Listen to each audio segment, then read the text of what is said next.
एक शब्द कोई आदमी बोलता है, आप कितनी बार किसी को बोल के देखिए कि तुम मेरे हो, तुम मेरे हो। ये 3 प्रकार से असर लाते हैं। किसी को आप बोलो तुम मेरे हो, 1% भी असर नहीं आए ऐसा हो सकता है। वो है लो वाइब्रेशन या 0 वाइब्रेशन।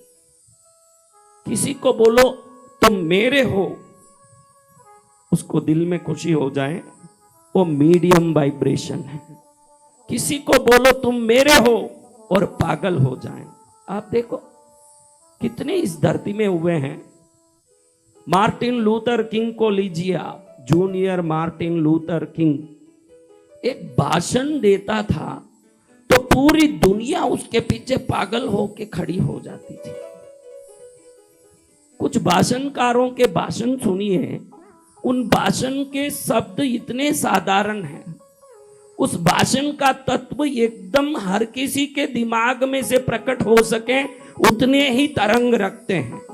लेकिन उन भाषणों से अब्राहम लिंकन ने जो एक 2 मिनट की भाषण दी है, 2 मिनट की भाषण, जनता से मैं, जनता के लिए मैं, जनता का मैं, ये 3 शब्दों ने अब्राहम लिंकन को दुनिया का सबसे बड़ा आदमी बना दिया। उस भाषण के पहले जो मुख्य भाषण करता था, इससे बड़ा था वो, और वो 2.5 घंटा भाषण दिया। कितना भाषण? 2.5 घंटा गुरुदेव। और इससे बड़ा आदमी, और उस भाषणकर्ता के 2.5 घंटे के भाषण का आज कहीं रिकॉर्ड ही नहीं है।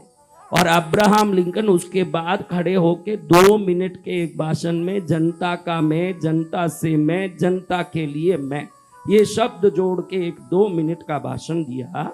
आज तक इतिहास के पन्नों में श्रेष्ठ 100 भाषणों में ये भाषण 100 वर्षों से माना जाता है।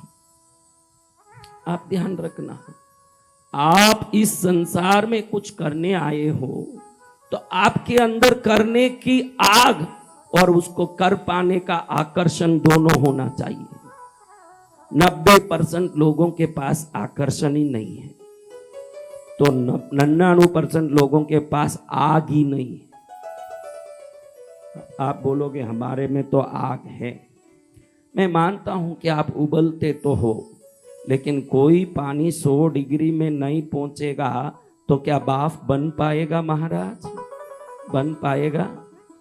आपका कोई काम नहीं हो रहा है, या आप अध्यात्म में कहीं पहुंच नहीं पा रहे हो, या आप धंधे में, संसार में जहां का टारगेट रह के हो वहां पहुंच नहीं पा रहे हो, तो आप कहते हो कि हम प्रयास तो बहुत करते हैं महाराज, लेकिन हम प्रयास करते हैं वहां तक पहुंच नहीं पा रहे हैं। कुछ न कुछ मुझे रोकता है, परेशान करता है। कोई नहीं रोक सकता। संसार के जितने क्रांतिकारियों का इतिहास पढ़ोगे तो उन्होंने इतने सारे विघ्न और परेशानियों को झेला है कि जिसका कोई हद नहीं है, लेकिन वो विजेता बने इसलिए कि उनको पता है कि बाहर के विघ्न और उपद्रव कुछ नहीं कर सकते। अगर 100 डिग्री में उबलने की आप आग ले आओ अपनी जिंदगी में, कितने डिग्री में? अगर नहीं हो रहा है तो मैं ये मानता हूं शायद आप 99 डिग्री भी उबल रहे होंगे, लेकिन विज्ञान का तत्व कहता है कि तो 99, 98 कितना भी, 98, 99, 97 कितना भी बॉइलिंग टेम्परेचर में जा, तुझे 100 में आए बगैर प्राप्ति नहीं होगी। हाँ, समझ रहे हो मेरी बात? इसमें कई लोगों को कोई आग ही नहीं है, और कई लोग उबल रहे हैं तो उस तक नहीं पहुंच पाते जो बॉइलिंग टेम्परेचर है। तकलीफ वो है कि आप बॉइलिंग टेम्परेचर तक पहुंचने के लिए मन में आग लगाना पड़ेगा। हाँ, एक बूढ़ा 75 साल का बूढ़ा बोलने के लिए भी मुझे शर्म आता है, क्योंकि उसको देखो तो आपसे भी जवान दिखता है।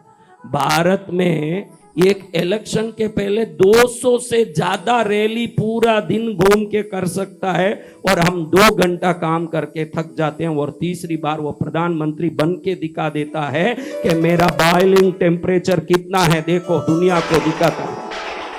सत्य वचन गुरुदेव। हाँ, मेरा बॉइलिंग टेम्परेचर कितना है। ये मत सोचना कि कोई आदमी कुछ भी किसी को आकर्षित, वशीकृत करके कुछ पाएगा। कोई भी आदमी मेहनत से ही पा पाएगा जो भी वो पाता है अपने जीवन में। आप लोग मेहनत करना, अपना जीवन का संकल्प बना लो कि भाई 100% 100 डिग्री तक उबल के बाप बन के ही रहूंगा, यानी अंतिम चरण तक मेरे सपने को देखो।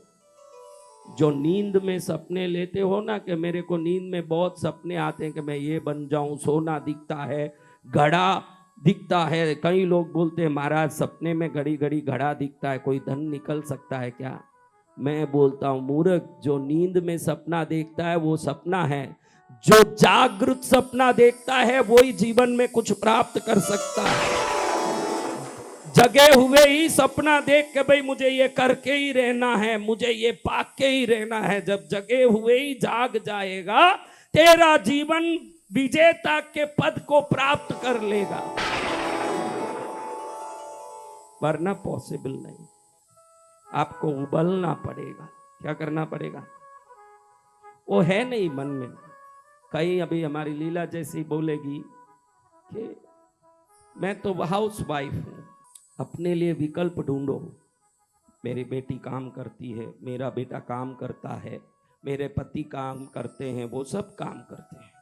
मैं घर में रसोई बनाने वाली एक गृहिणी स्त्री हूं, मैं क्या कर सकती हूँ? अरे भाई पुण्यशाली, मैं कहना चाहता हूँ अगर तू गृहिणी है तो कोई कुछ पा रहा है तो कोई कुछ पा रहा है, तू घर में बैठी है, तेरे पास अवसर है घर में बैठने का, तो घर बैठे बैठे प्रभु को पाने का काम तू चालू कर। कुछ ना कुछ कर, लेकिन कर, खाली मत बैठ। मैं हाउस वाइफ कोई खाली बैठने के लिए नहीं है। परिवार का ध्यान दो, पति का ध्यान दो, बच्चों का ध्यान दो। बचा हुआ कोई तो समय होगा, उनको कह दो ये बचा हुआ समय मेरा है, इस समय में मैं अपना काम करूंगी। पति पैसा लेके आता है, बेटा प्यार लेके आता है, बेटी ममता लेके आ रही है, तो तू प्रभु को लेके आने का काम शुरू कर। तू कुछ भी कर सकती है अगर चाहे तो, बैठ मत।